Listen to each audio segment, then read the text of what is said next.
Le soir du terrible accident de la route provoqué par Pierre Palmade, le 10 février dernier, 2 hommes ont été vus en train de sortir de son véhicule et prendre la fuite. Après plusieurs jours de recherche, l'un d'entre eux vient de se rendre aux autorités selon BFM Télévision. L'émotion est vive depuis le terrible accident de la route provoqué par Pierre Palmade.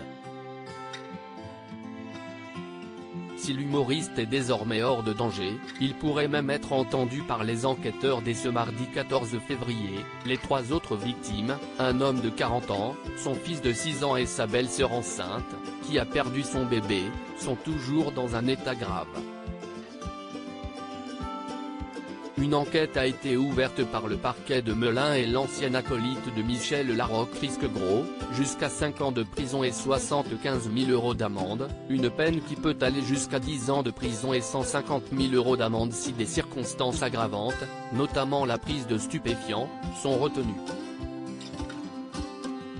Pour éclaircir les circonstances de l'accident, les enquêteurs comptent sur les 2 passagers qui étaient à bord du véhicule de Pierre Palmade et qui ont pris la fuite.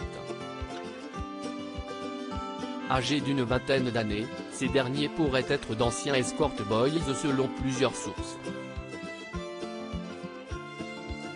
La police devrait bientôt en avoir le cœur net puisque l'un d'entre eux vient de rendre aux autorités.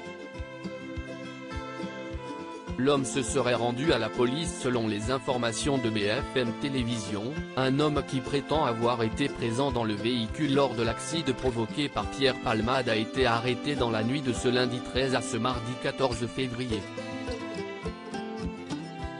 L'homme se serait lui-même rendu aux autorités et l'interpellation aurait eu lieu à hauteur de la commune de Montdidier, dans le département de la Somme.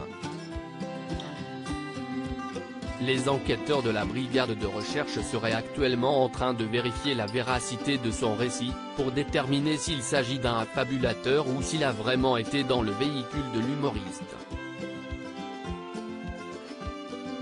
Pour rappel, plusieurs témoins ont vu 2 hommes sortir du véhicule de Pierre Palmade et prendre la fuite après l'accident survenu sur la RD 372.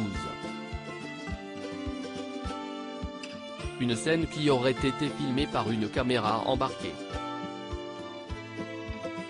Pourquoi ont-ils précipitamment quitté les lieux?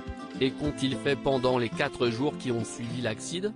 La police espère enfin obtenir des réponses.